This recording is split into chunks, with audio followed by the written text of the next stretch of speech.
हसन साहब आपकी तरफ आऊंगी ने वो फुटेज भी देखी होगी जिसमें अली अमीन गंडापुर तो अभी तक पहुंच नहीं सके हैं। इस्लामाबाद में भी हमने देखा कि वो वक्त पर नहीं पहुंच पाए। लाहौर में भी यही सूरत हाल हमने देखी, जिस तरह से उन्होंने गैर जिम्मेदारी का ये मुजाहरा किया। और ख़ास तौर पर काला शाह काकू पहुंचकर उन्होंने गाड़ियों पर जिस तरह से हम देख रहे हैं, वो गाड़ी के शीशे तोड़ रहे हैं, जिस तरह वो गुस्से का इजहार कर रहे हैं, क्या आपको लगता है कि ऐसे रवैयों के साथ जलसे किए जाते?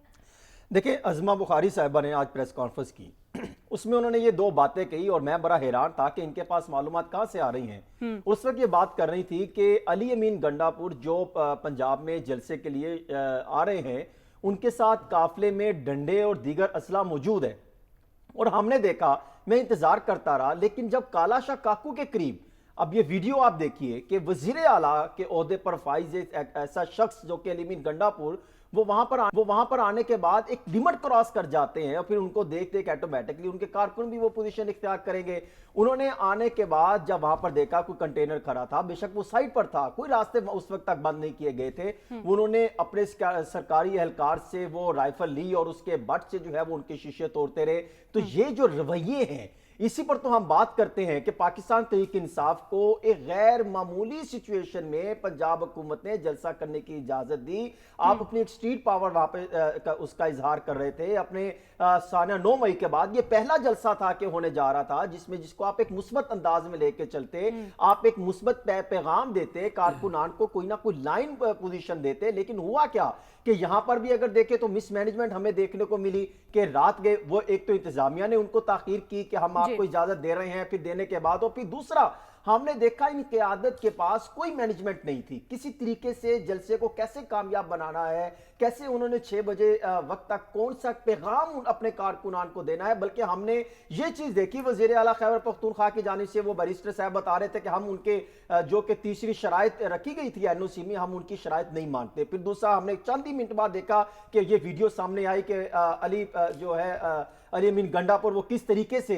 यहाँ पर जो ये कहा जा सकता है कि वो अपने कंट्रोल से बाहर होते हुए एक ऐसा मुजाहरा कर रहे हैं कि ये बताना चाह रहे हैं कि वो हर तरह के वो गैर कानूनी गैर अखलाकी इकदाम कर सकते हैं। वो किस तरीके से, क्या इनको ये जेब देता है कि ऐसे मनसब पे बैठे शख्स को, यही चीज सवाल उठाते हैं। अगर आप एक मुस्बत पैगाम जो मिच्योर जिसे हम कहते हैं सियासी क़यादत का होना जरूरी है, वो अगर हो तो शायद वो ऐसी हरकतें ना करे, वो एक मुस्बत रोल प्ले करे। हाँ, ये कहना कि यहां पर जो जलसा था उसकी तरफ मैं कर रहा हूं, तो मैं ये समझता हूं कि पाकिस्तान तहरीक इंसाफ का एक मुस्बत और अच्छा जलसा था। अब इसको लॉन्ग टर्म आगे कैसे लेके चलना था, यहां पर वो मिसमैनेजमेंट होती दिखाई दी है। इनको चाहिए था कि जिस तरीके से जो चंद शराइत जिस पर अमल दरामद नहीं हो सकता था, बल्कि ये जो इंतजामिया ने जो एनओसी जारी किया, ये मैं समझता हूं कि ये इंतजामी नहीं बल्कि एक सियासी एनओसी हुकूमत था। तो कह रही है कि कोई रुकावटें जो है वो खड़ी नहीं की गई हैं। देखिए, पूरे लाहौर में मैंने विजिट किया है, कहीं पर रुकावटें ऐसा नहीं था कि जिससे के रास्ते बंद कर दिए जाते। हाँ, उस वक्त रास्ते बंद करना शुरू किए जब जलसे का जो है इख्तिताम पजीर हो चुका था। उस वक्त हमने देखा काला शाह काकू के बाद वहां पर अगर आप चले जाएं, ठोकर चले जाएं, शादरा चले जाएं और दीगर फिरोजपुर रोड पे, उस वक्त उन्होंने जो है वो एंट्री रास्ते बंद किए कि अब आप जो है वो काफले जलसे में शरीक नहीं हो सकते। उसके बाद मैंने देखा फील्ड में कि कई जगहों पर रास्ते कंटेनर लगा के बंद कर दिए गए थे क्योंकि वो एक टाइम खत्म हो गया था। उसके बाद अमन अमान की सूरत हाल हुकूमत की जिम्मेदारी थी।